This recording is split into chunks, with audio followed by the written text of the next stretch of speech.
Good morning. Out in the forest again, rainy day. Yesterday on a live stream I was talking about, would it be possible to find some flammable tinder in wet weather conditions, a lot like what we have today out here down by the river. The river's just below me here. But basically I'm going to look for 3 sources that I think potentially could be used to start a fire today. So stick around and you'll see what those are. Quite often when I find myself in old growth fir forests, kind of like what we have here, it's quite frequent that I'm able to find fatwood or source some fatwood. This is no different today. If we look right here, there's a stump that's been blown over after some time, and you can see there's probably some hard material here that I could use for tinder or fatwood.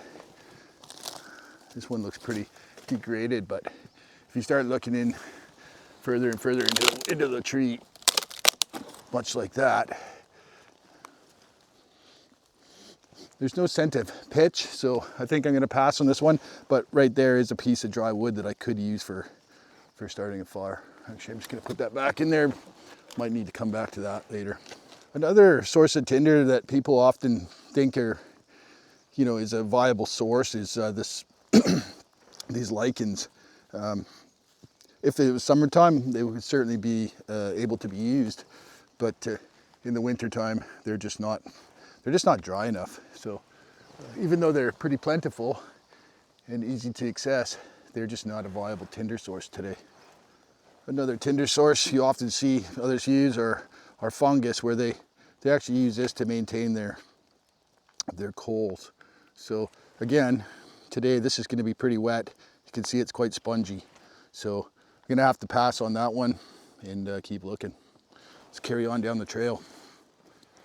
Sometimes punk wood can be useful, if it's still there. But as you can see, today the punk wood seems fairly saturated. Now, perhaps I would be able to find something more suitable, maybe a little bit drier.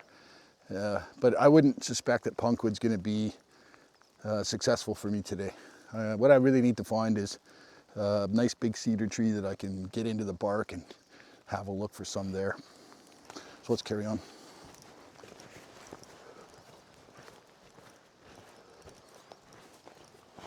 I got a couple of large fir trees right behind me here, and I noticed upon looking at this one that I spotted this deformity on the side.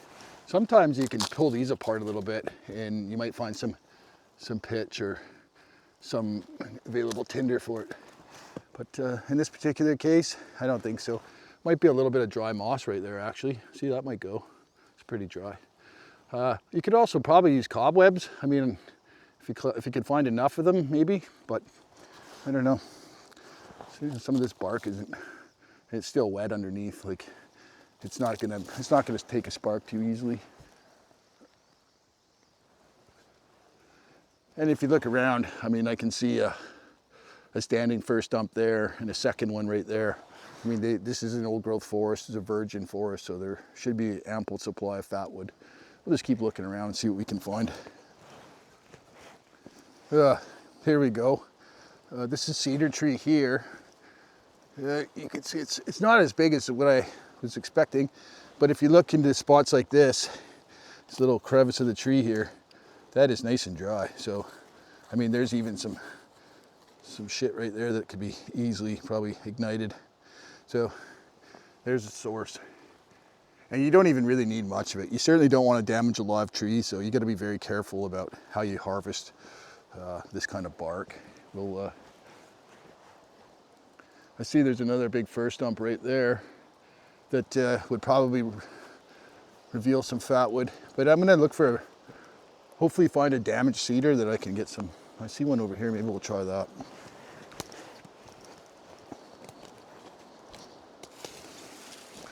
You see how you can see the bark's kind of torn away at the bottom of it. Now it's still alive, but obviously it has maybe some fire damage previously, or I don't know. It's quite a large cedar, so, but again, it might be soaking wet. So the only way to find out is to kind of pull apart at it a little bit, dig around, and yeah, it's pretty much gone, that one. but you can see there's bark here. And again, the bark is fairly wet, so we'll have to find a better one. Part of finding the tinder is using your senses. So you need to be in contact with the material. You need to touch it and feel it. You can use your eyes to see it. If you see a specific thing you're looking for, so you're using your eyes, your touch. You can also use your hearing if you're snapping twigs to see if they sound like they're dry or wet. And also smell. When you're looking for fatwood specifically, you want to look for that smell, that distinct smell of the tar or the pitch. Here's another fungus I just found right there, and another one right there. So, I mean, those are the kinds of things you would probably want to harvest for later fires, like not today fires, maybe later fires, because you'd certainly have to dry them out. Yeah, like I said, just keep your eyes open and you kind of learn what to look for. I mean, I'm seeing a cedar right here that looks like it might have something in it. Definitely looks drier. It's hollow. But I could probably take my saw, cut a little piece of that out, and that right there is going to be pretty dry, I bet. Yeah. That piece of bark right there I could probably use for tinder. What else do we got around here?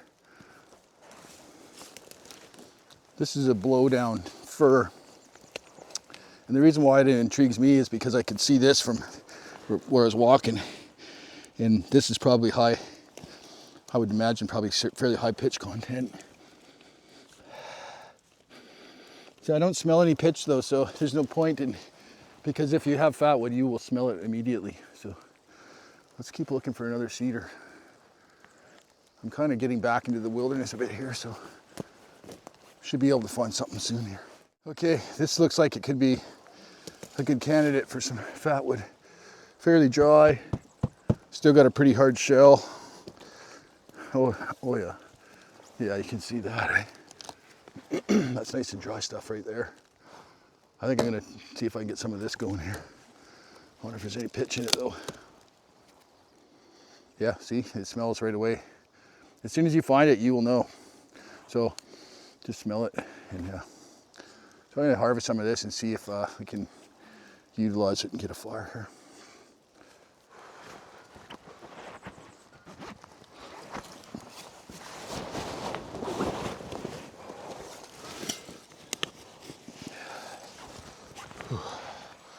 It's warm today.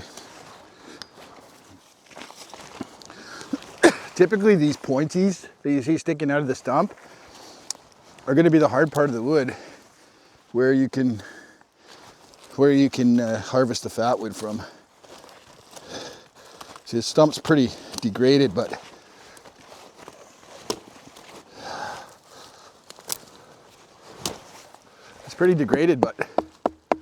let's have a look at this and see if I can.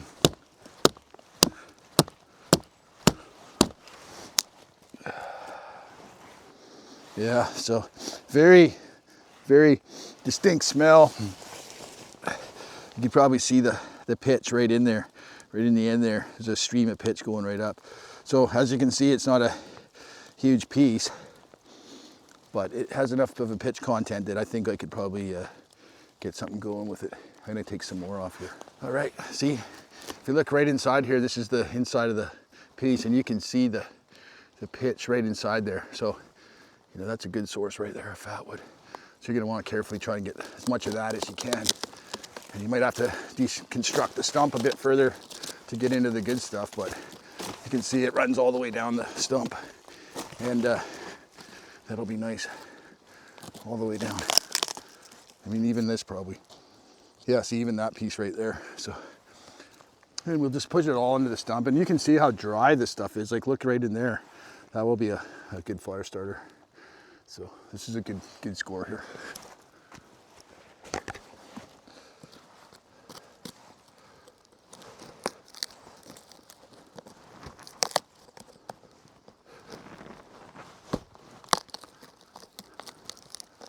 It goes right down, eh? I'm gonna chop this off.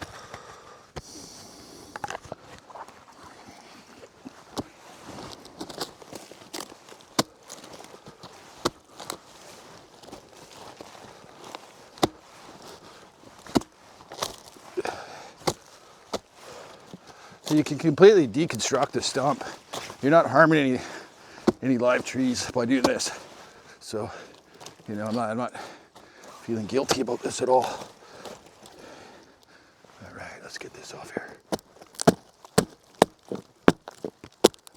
Oh yeah, so look what I just chopped into. That's pure gold there. Oh, that smells so good. So there's some, that will be a fire starter right there.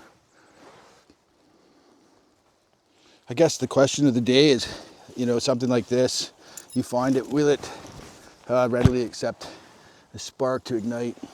So you saw me just pull this right off the stump, no processing whatsoever.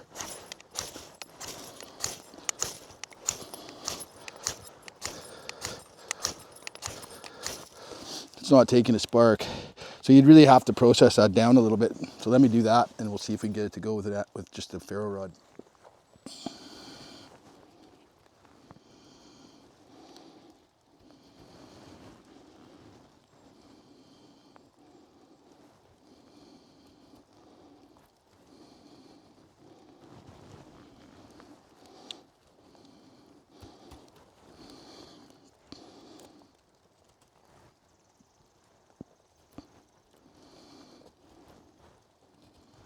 Just real deliberate, easy, thin cuts.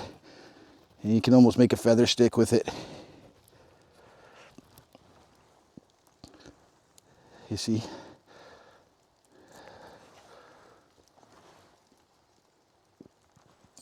There's like a fan here of thin cuts. But as I say, it is very, very wet here.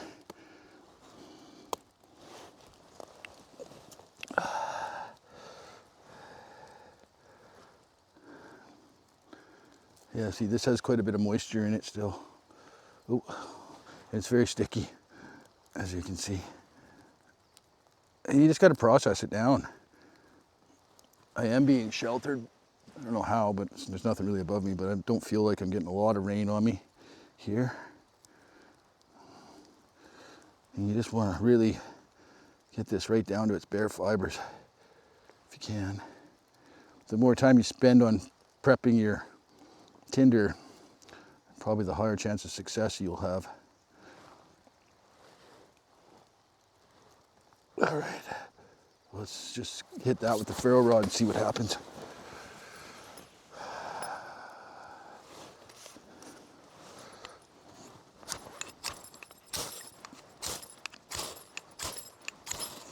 I gotta get it in there. I'm sitting at a funny angle. Let's try that.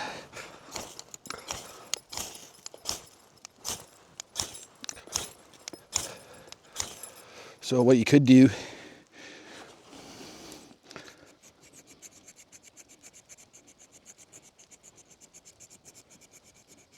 scrape some of your ferro rod into the, without sparking it.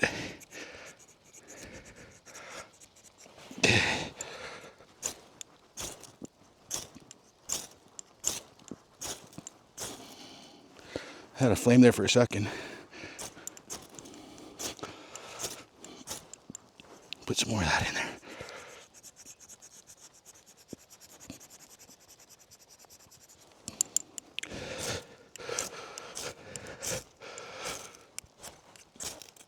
Yeah. So, I mean, we can introduce some other stuff too if it's not going. Try a little bit of that dried. Oh shit, it falls right off. Let's see if we can find some better stuff here.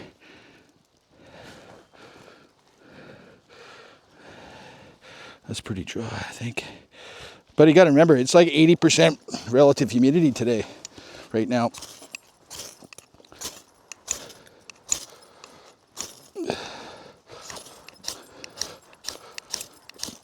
So I would say that's unsuccessful. So that tinder is not going to work for me. Even though it's fat wood and very clearly full of resin, it's Let's try some of this moss. Yeah, it's pretty wet. If I could get a piece of that dry moss, maybe. Yeah, maybe that'll work. Let's get that in there and see if that'll go.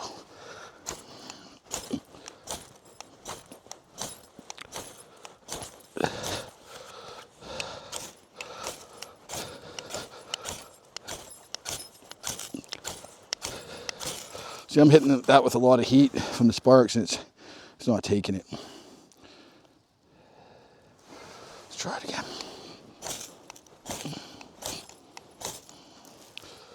No. Okay, I'm just gonna move this pile over a little bit here because I want to take apart this ferro rod on the thing there, knife over here. So if you can see, there's some rot here, some punk wood in here. Pretty dry. So we could try some of that and see if that will go. You just got to fluff it up a bit. Let's throw a spark at that with some of this fat wood in there. Get rid of that moss, it's wet. Some of this stuff on top there.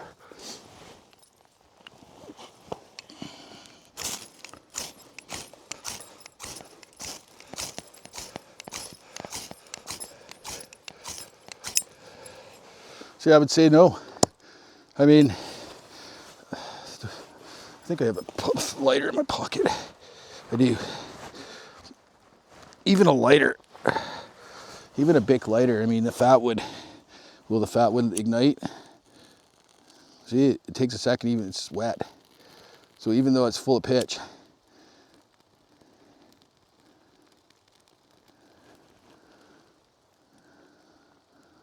it's not going to stay burning. But you see the punk wood actually does burn. It did take a flame. That's the fat wood burning there.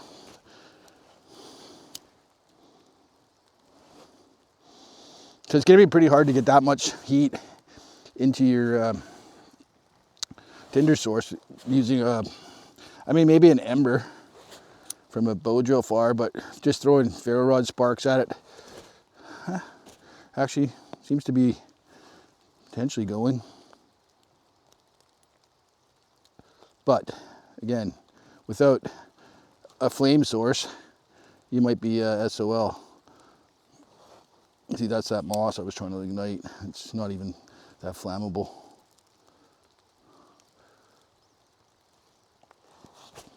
So, I mean, if you could get it, if you could get it to ignite with your ferro rod, I mean, you could definitely use it, I guess. But I think maybe, I don't know. I don't think it's going to work too well. Here's some of the cobwebs I was talking about. Let's see how they burn. They stick to your fingers when you try and throw them on the fire. They don't burn at all. They don't really burn. They don't want to burn at all. So I would say punk wood. This punk wood, I would say, is probably so far the best thing that we found is for that you might be able to get. I mean, I could spend time and process it all down and get it so that, you know, we could have a fire like this, but I mean, we're here. There's the fat wood. It's now picked up, the wet fat wood, and yeah.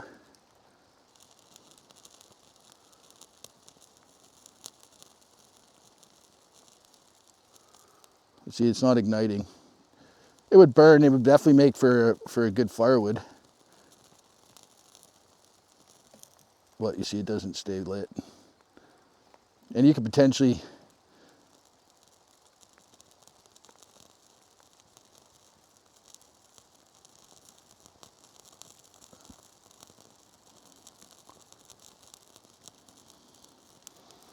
See, that's because the wood is so moist.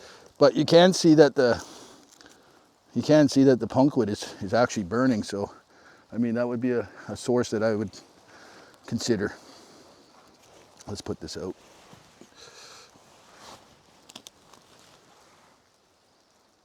Sticks my boots. Ugh. So I'm going to collect some of this punk wood. Actually, I'm going to take a couple pieces of this with me. Make sure it's all extinguished. And I brought a little collection bag for exactly this purpose. So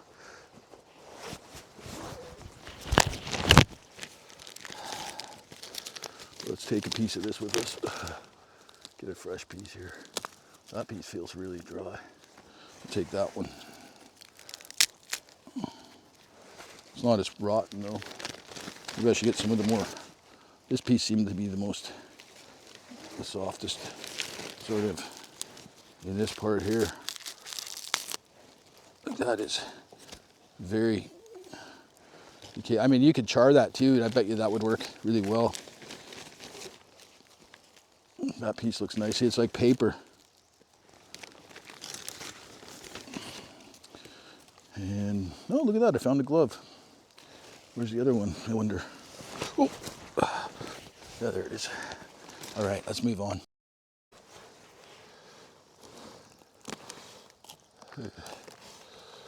Take some of these home with me because these are handy. Fortunately, it's cold enough that it's not too sticky.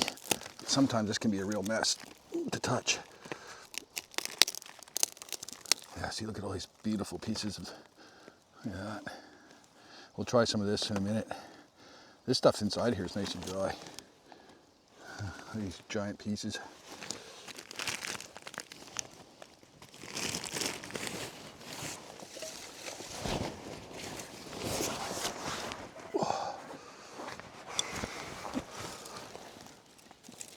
Let's find a cedar tree, try the bark.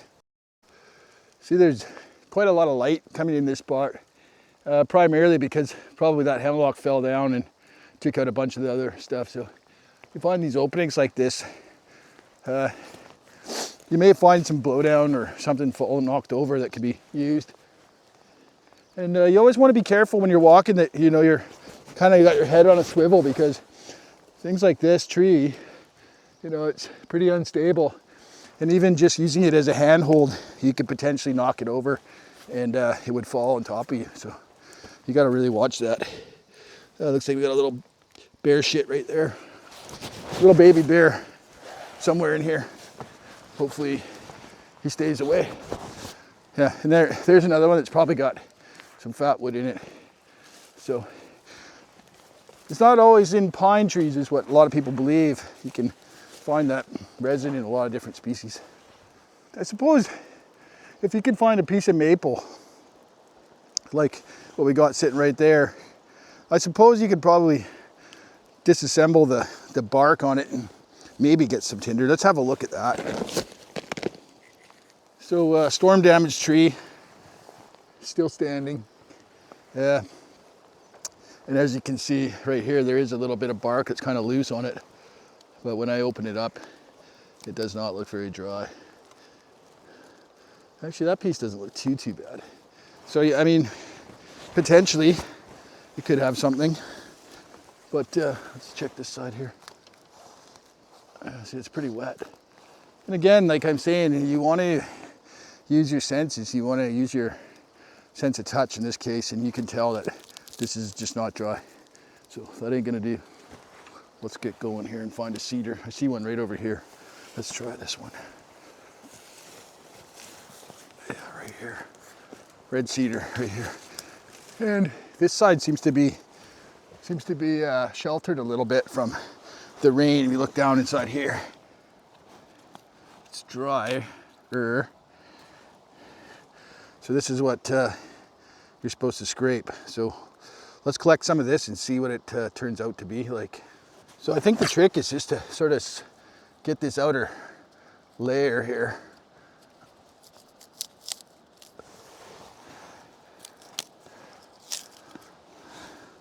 See this cambium layer there, and I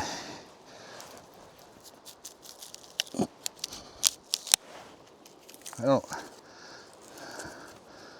know. It's pretty dry actually. It might work. Get a nice piece off there. Yeah, and you can really see the fibers in these really fine little fibers in there, which I'm assuming is what you're trying to get out of there.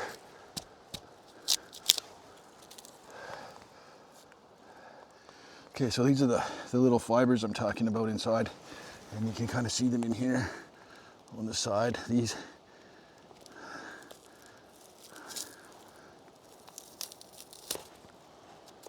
You see? So I think that looks like that'll be enough. Superficial damage to the tree.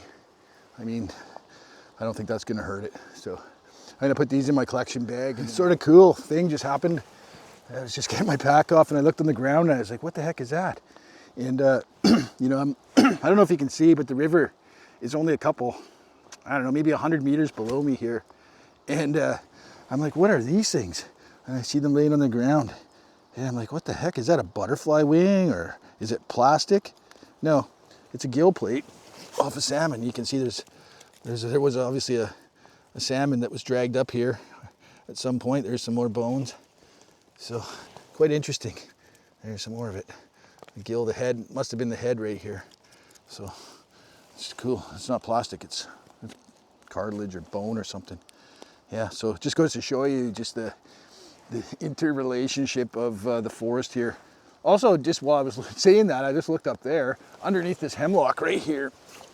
These are the kinds of spots you really want to look for, because look at this right here. These are super dry. So, you know, potentially you could use some of that for some tinder. I wouldn't be surprised if that actually would, yeah. Sometimes it's hard to tell just how dry it really is. But yeah, so here's another example of, you know, getting down and using your senses and really looking for that kind of resource. This area is the ancestral home of the Nunavut First Nation, and one of their biggest resources they used for survival was the western red cedar tree. They are used for, they would make canoes out of the large ones. They would create bentwood boxes. They'd even use the bark for clothing, and you know, you see their pictures of their longhouses, and they would incorporate the cedar. They'd you know, split planks and build their walls and roof structure with them. So this is a very significant tree, culturally significant tree to the First Nations here on Vancouver Island. When Captain Cook first made contact with them in whatever it was, 1750 or whatever, you know, this was worth more than gold to the First Nations. So it was it's an honor to be able to play a little bit with it, and especially these big ones. I really it just gives you a connection to the land that you just don't find in a lot of areas. But yeah, you can see this, that's really wet. It's the same sort of bark, but it's just absolutely soaked because it's on the drip side of the tree, right? But yeah, I thought you'd be interested in that. And just looking here, this is a type of fungus, but I don't know if that's going to be something you want to pack out. It's pretty decayed. I don't think it's going to be of any value. What we're looking for is like almost like a conch, which is what it's a type of fungus that grows on the side of a tree. If I see one, I'll point it out. So this is something I hadn't thought of, is if you found some naturally charred wood, so maybe a lightning strike or something may have brought this down. I don't know. I mean, it's been down for a long time, but yeah, at one point it did burn. So potentially that would be a source that you could look for fuel for your fire. Whoa. Again, the old man's beard, the lichen, as you can see, it is, you're not lighting that on fire. Even in the summertime, they're hard to get going around here. They just don't get a chance to really dry until the dead of summer, which anybody can start a fire in the summer.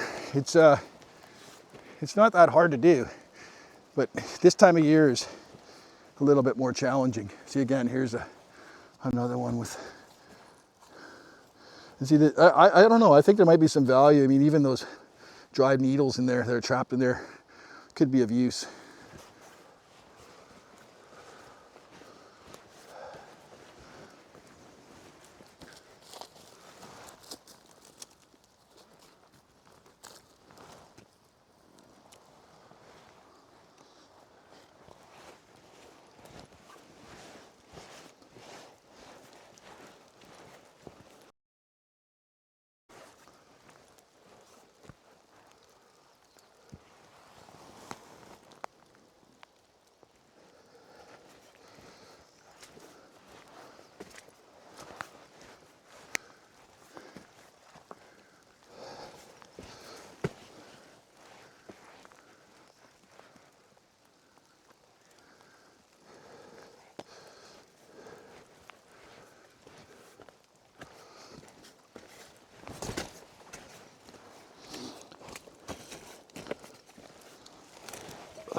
You don't want to touch those.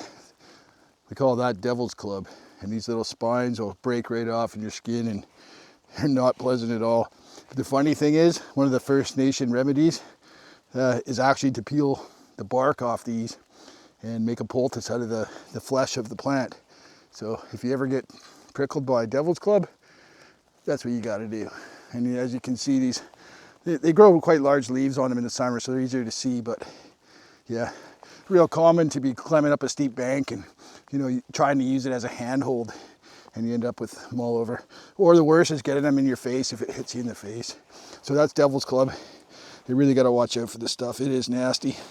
Last year, I come down this area quite a bit. It's quite a gorgeous forest, as you can see.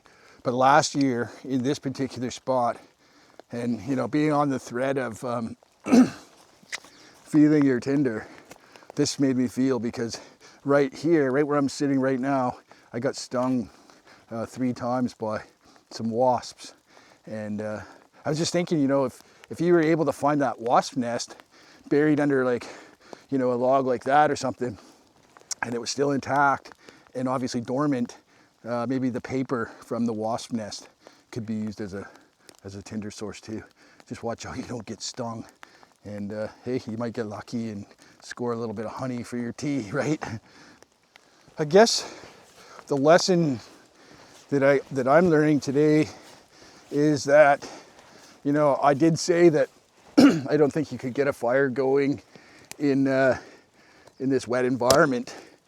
And, let's see, there's some more. I'm not completely sold on that idea. The more I think about it, in a survival scenario, what would Bear Grylls do, or, somebody like that, Ray Mears or something. In a survival scenario, you're going to have to get creative with what you're doing there. See, a little bit of dry punkwood, no pitch in it, but yeah, it's pretty degraded. You can see it's almost like leaned up on that hemlock tree. Oh, here's another good example of that's actually an alder. So that's an alder tree. Yeah, I mean, I don't know if this is really spongy. It's like, I bet if you dried it, maybe in the summertime it might be suitable, but definitely not this time of year. It's just too wet, too saturated. But yeah, I guess like I was saying, the thing you want to think about is you're going to have to go outside the box at times. You're going to have to think about, that's why I always carry my haversack with me with, pre-made tinder in it. So, but, there again, you might not always have that with you. You lose it, you drop it, maybe you forget to pack it. There's lots of scenarios where that could be true. So, at the end of the day, you're going to want to carry fire sources. Like in my backpack right now, I have a bow drill set. Actually, I have a couple bow drill sets. I have a ferro rod. I have the Find Your Friends Withislandjason pocket pack right here. And I also have a roll of jute. I have candles. I have cotton balls.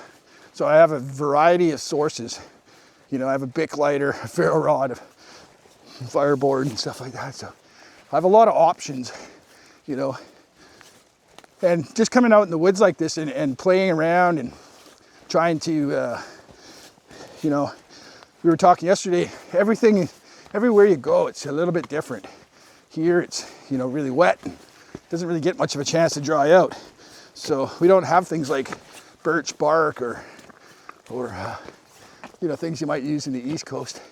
But we do have actually wild cherry trees. Once in a while you find them.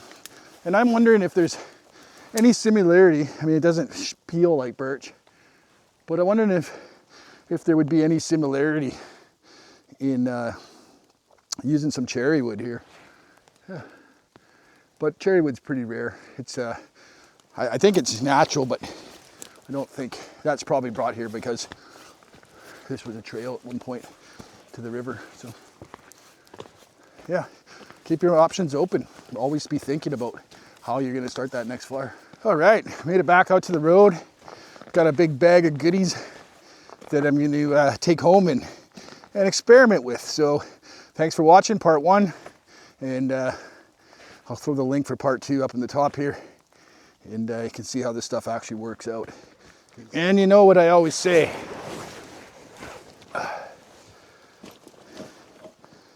stay dirty, stay dusty, and stay in the bush. I'm just kidding. Thanks for watching. Why do people got to be so disgusting? Like, take your garbage with you. God. Very frustrating. Ugh.